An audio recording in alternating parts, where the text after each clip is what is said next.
I am the good shepherd. யோவான் 10:11. நல்ல ஆயன் நானே. கிறிஸ்து வழங்கும் வாழ்வு தரும் நற்செய்தி. கிறிஸ்துவே உமக்கு புகழ். அன்பார்ந்த சகோதர சகோதரர்களே, ஒரு சிறிய விளக்கம் நல்லாயனை பற்றி, பாவ பரிகார செம்மறியை பற்றி, பாஸ்கா செம்மறியை பற்றி, இன்னும் இந்த செம்மறி ஆடு எவ்வாறு இஸ்ராயல் மக்கள் வாழ்க்கையிலே ஒரு முக்கிய தொடர்பு கொண்டு இருக்கிறது என்பதை அழகாக எடுத்துரைக்கப்பட்டது. ஆக நம் ஆண்டவர் இயேசுவுக்கு கொடுக்கப்பட்ட அடைமொழிகளில் மிக சிறந்தது இந்த நல்லாயன் என்கின்ற அடைமொழி, த குட் ஷெப்பர்ட். மற்றவர்கள் எல்லாம் தலைவர்களாக, அரசர்களாக அல்லது பெரிய மனிதர்களாக இருக்க விரும்புவது மனித இயல்பு. பேச்சு வழக்கில் கூட தலைவரே என்று சொல்லி அழைக்கின்றோம் பிறரை. அந்த பேச்சு வழக்கில் பாருங்க, ஒருத்தர் போய் பஸ்ல உட்கார்ந்து இருக்கிறாரு, அவர்கிட்ட சொல்லாரு, தலைவரே கொஞ்சம் நகர்ந்துக்கலாம் அப்படின்னாரு. வாங்க பெருந்தலைவரே, உங்களுக்கு இடம் இல்லாமையா அப்படின்னு சொல்லி அவர் இடம் விடுறார்.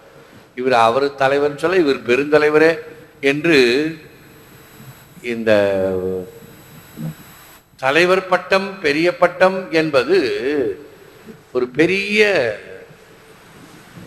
ஆவேசமாக இருக்கிறது. எல்லோருக்கும் அதை கைப்பற்ற வேண்டும். இப்போ தேர்தல் காலம், என்ன சூடு பறக்கிறது.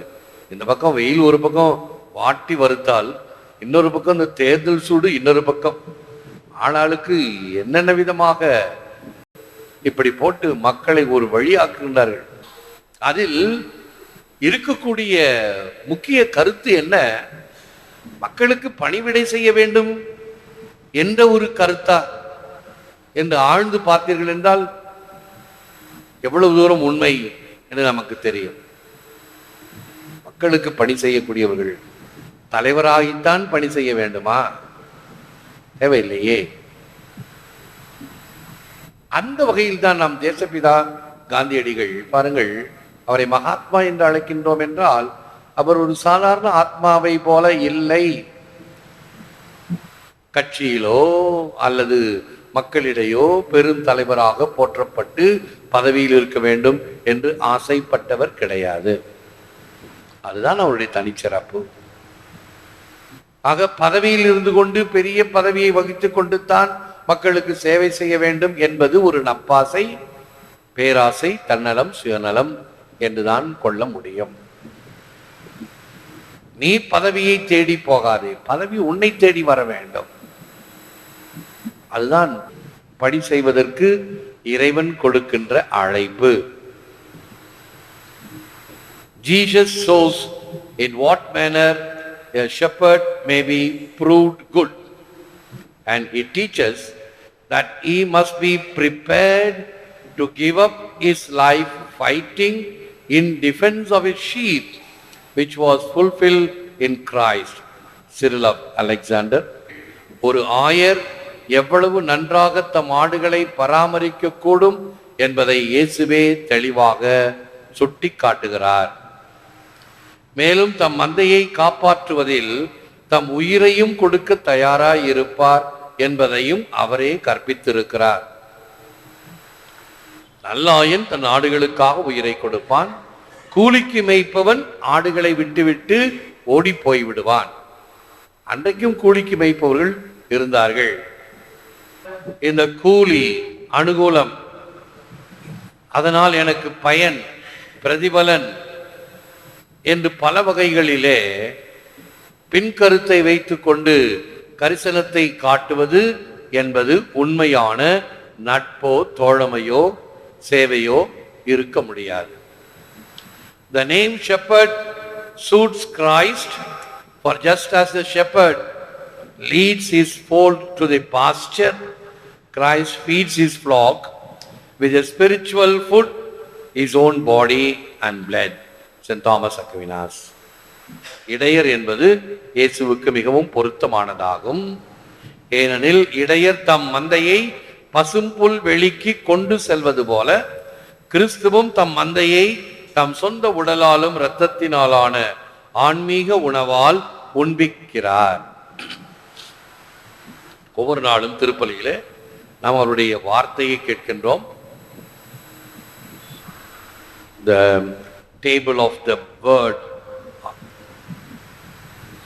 அதன் பிறகு the table of the bread, நற்கருணை வார்த்தை வழியாகவும் நற்கருணை வழியாகவும் தினம் தினம் நம் ஆயன் நம்மை போஷிக்கின்றார், உணவு கொடுத்து நம்மை தெம்பூட்டுகின்றார். இந்த வாழ்க்கை பயணத்திலே வாழ்வதற்கு வேண்டிய சக்தியை பெற man must cooperate with the work of spiritual liberation accomplished by Jesus Christ, for the sheep hear his voice. மனிதன் இயேசு கிறிஸ்துவோடு அவரின் ஆன்மீக சுதந்திரத்துடன் ஒத்துழைக்க வேண்டும். மனிதன் இயேசு கிறிஸ்துவோடு அவரின் ஆன்மீக சுதந்திரத்துடன் ஒத்துழைக்க வேண்டும். ஏனெனில் ஆயனின் குரலை ஆடுகள் அறியும். அவர் என்ன சொல்லுகிறார் என்பதை கேட்டு நடக்க. அநேக குடும்பங்களை பார்த்திருக்கின்ற எனக்கு இந்த கூட்டு குடும்பங்களை பார்க்கும் பொழுது மகிழ்ச்சியாக இருக்கும். கூட்டு குடும்பம் என்றால் எல்லோரும் சேர்ந்து அந்த குடும்பத்தில் இருப்பது, தாய் தந்தை எல்லா பிள்ளைகளும் திருமணமாகி ஒரே குடும்பமாக இருக்கும் பொழுது அந்த தந்தை என்ன சொல்லுகிறாரோ, அவருடைய விருப்பம் என்னவோ அதன்படி நடக்கின்ற பிள்ளைகளாக குடும்பங்களாக, சொந்த பிள்ளைகளும் சரி அந்த வீட்டிற்கு வந்த பிள்ளைகளும் சரி அந்த குடும்பத்தினுடைய உணர்வோடு வாழுகின்ற பொழுது அதுதான் உண்மையான குடும்பம். நமக்குள் எத்தனை கருத்து பிளவுகள் பேதங்கள் ஏற்படுகின்றன. ஆக இன்று கூட்டு குடும்பங்கள் என்பது எட்டாக்கணியாக வெறும் புத்தகங்களில் பார்க்கின்ற வகையில் இருக்கின்றனவே தவிர, கூட்டு குடும்பம் என்று சொல்லும்போது அந்த வீட்டிற்கு இருக்கக்கூடிய தாய் தந்தை அந்த வீட்டினுடைய மக்களுக்கு ஒரு எடுத்துக்காட்டாக நல்ல ஆயனாக. ஆகவே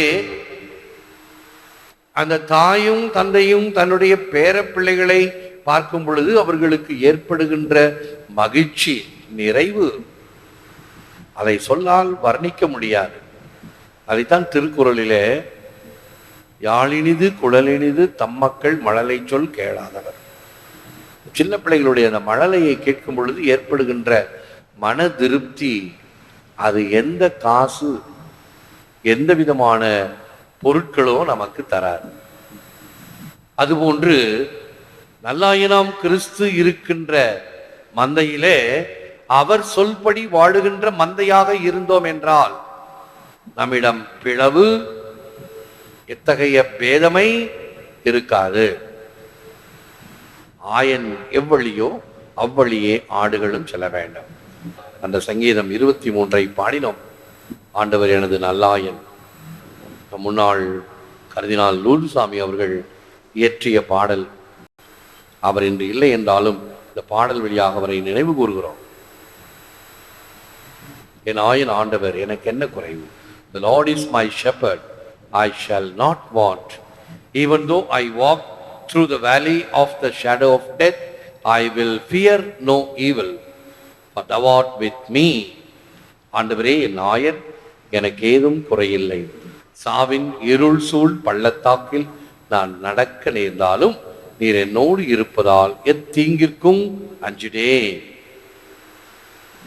அப்படிப்பட்ட ஒரு உணர்வோடு நம் ஆண்டவர் இயேசு கிறிஸ்துவை நல்ல ஆயனாக அவர் காட்டுகின்ற வழியிலே, அவருடைய குரல் வழிநடத்துகின்ற திசையிலே நாம் நடக்க வேண்டும், செல்ல வேண்டும், வாழ வேண்டும் என்ற உணர்வை பெற்று அந்த நல்ல ஆயனின் குரலை கேட்டு நடக்கின்ற ஆடுகளாக, அவர் மந்தையில் இருக்கின்ற ஆடுகளாக, பிரிந்து செல்லாத ஆடுகளாக, தடம் புரண்டு தரம் குறைந்து வாழுகின்ற வாழ்க்கையை விடுத்து ஆண்டவர் காட்டுகின்ற தடத்திலே தரத்தை உயர்த்தி வாழுகின்ற மக்களாக அந்த நல்ல ஆயனிடம் செபிப்போம். எங்கள் நல்ல ஆயனே இறைவா, உம் குரலை கேட்டு நாங்கள் நடப்பவர்களாக, உடைய அருட்சாதனங்கள் வழியாக நாங்கள் திடம் பெற்று நடப்பவர்களாக இருக்க செய்திருளும். நல்ல ஆயன் மந்தையில் ஆடுகளாக அவர் குரலை கேட்டு நடக்கின்றவர்களாக இருக்க செய்திருளும்.